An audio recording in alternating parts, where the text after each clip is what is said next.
자, 이제 우리 친구들 힘의 여러 가지 종류들 하나하나 체크를 해보도록 할 건데요. 그중 첫 번째가 중력입니다. 선생님이 앞에서 설명을 할 때 뉴턴이 사과나무에서 사과가 떨어지는 걸 보고 만유인력 생각했다라고 했죠. 실제로 지구와 같은 천체가 물체를 잡아당기는 힘의 크기를 우리는 중력이라고 하는데, 원래는 따지고 보면 지구상에 있는 것뿐만 아니라 모든 전 우주에 있는 모든 물체는 서로 잡아당기는 힘이 작용을 해요.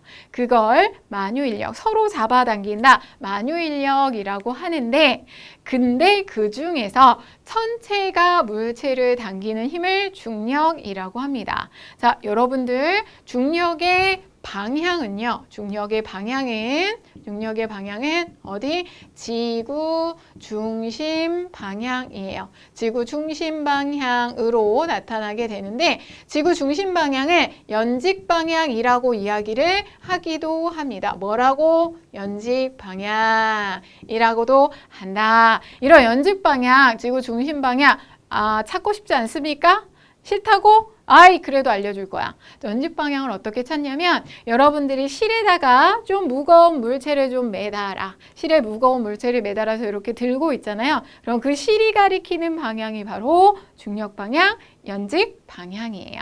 자, 그럼 이 중력에 의해서 지구 표면에서 떨어져 있는 물체를 떨어뜨리게 되면 지구 근처의 물체는 지구 중심으로 떨어지게 되거든요. 중력 때문에 그런 건데, 그때 연직 방향이라면 내가 지구가 이렇게 있어. 이게 지구예요. 그러면 여기에서 물체를 놓으면 이쪽으로 떨어지겠죠. 어떤 친구가 여기로 떨어져요. 이렇게 하는 친구들이 있더라. 왜 이렇게 떨어져? 물어봤더니 여기가 지구 중심이에요. 뭐요? 지구 여기 있잖아. 지구 여기 중심으로 이렇게 해. 이 그림상에서 따지는 거예요. 만약에 여기에 물체가 있다면 얘는 어디로 떨어질까? 그렇지! 여기로 이렇게 하는 거요. 우리 친구들 이렇게 하면 안 돼요. 항상 지구 중심 방향으로 떨어진다. 지구 중력 방향 여러분들이 확인을 하시면 되고요. 이 중력의 크기를 우리는 무게라고 이야기를 하거든요. 그 무게는 질량이랑 꼭 같이 공부를 한다. 무게랑 질량에 대해서 체크 좀 한번 해볼게요. 여러분들 무게라고 하는 건 물체에 작용하는 중력의 크기를 무게라고 합니다. 무게. 측정 장소에 따라 달라져요. 지구에서 측정할 때랑 달에서 측정할 때랑 다른 값이 측정이 되는 거야. 왜냐하면 지구에서 중력값은 지구에서의 중력값을 우리가 9.8이라고 계산을 해놨어요. 이거는 과학자들이 해놓은 거예요. 그런데 달로 가잖아요. 달에서 보면 달에서는 6분의 9.8로 줄어듭니다. 지구 중력의 6분의 1이에요. 그러니까 당연히 중력의 크기니까 지구에서보다 달에 가면 무게가 줄어들겠죠. 6분의 1로. 뭔 말인지 감 잡았는가? 자, 이러한 중력의 크기인 무게는요, 뉴턴으로 나타내 줄 거예요. 중력, 힘력, 무게, 중력의 크기니까 단위는 뉴턴 사용할 수밖에 없겠죠. 이런 뉴턴, 무게를 측정할 때는 용수철 저울이나 가정용 저울을 사용하는데 둘 다 용수철을 이용합니다. 용수철이요, 잡아당기는 힘의 크기에 따라 늘어나는 길이가 일정하다라는 성질을 이용해서 무게의 측정을 하게 되고요. 질량은 뭐야? 질량이라고 하는 건 물체의 고유한 양을 질량이라고 한다. 지구에서 측정하든 달에서 측정하든 물체의 고유한 양은 변해? 안 변해? 안 변해. 변하지 않습니다. 측정 장소에 관계없이 일정해요. 이거 여러분 기억을 해두시고요. 단위로는 킬로그램 또는 그램 등을 사용을 합니다. 여러분들 얘 측정하는 측정 도구를 보면 조금 더 쉽게 왜 변하지 않는지 알 거예요. 양팔 저울, 윗접시 저울로 측정을 하거든요. 봐. 지구하고 달로 갑니다. 지구에서 측정할 때하고 달에서 측정할 때 양팔 저울에 매달아서 양팔 저울에 이렇게 매달아서 측정을 해보고 달에서도 똑같이 양팔 저울에 매달아서 측정을 해볼게요. 그러면 중력이 달라지더라도요. 어차피 아래로 잡아당기는 중력은 얘나 똑같이 작용을 하고 있을 거잖아요. 그쵸?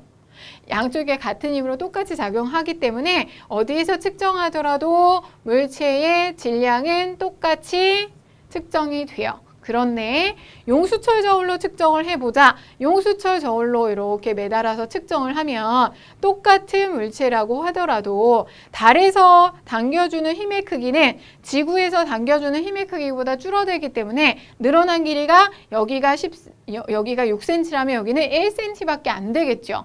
하지만 여기는 양쪽을 똑같이 당겨서 양쪽을 비교해서 무게를 측정하기 때문에 어디서 측정해도 고유한 값으로 같은 값으로 측정이 됩니다.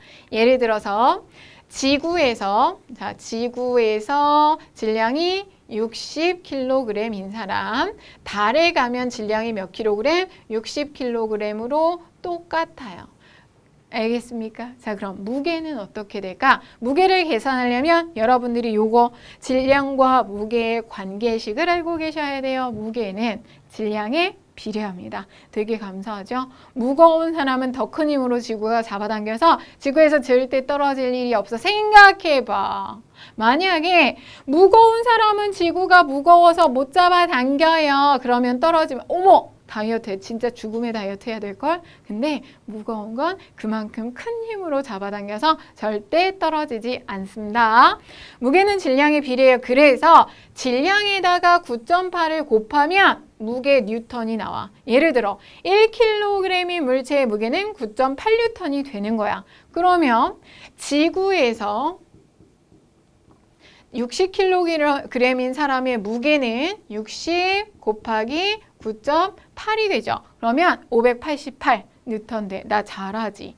암산 되게 잘하지 않니? 6, 9, 14, 6, 8에 48이니까 588뉴턴이 됩니다. 그럼 달에 가면 어떻게 되는데요? 달은 60 곱하기 6분의 9.8 하잖아. 나눠지니까 얼마예요? 98뉴턴이 되죠. 똑같은 질량을 가진 물체라고 하더라도 지구에서 측정할 때, 달에서 측정할 때 질량은 같지만 무게는 달라져. 질량과 무게값 정리를 하시고요. 중력 공부할 때는 이 내용이 반드시 따라와요. 이게 더 어렵지 않아요? 중력의 기본 정의는 금방 할 수 있잖아. 그쵸? 이 내용을 잘 정리해 주시고 지금 선생님이 직접 계산까지 해봤어요. 요거 기억을 하시기 바랍니다.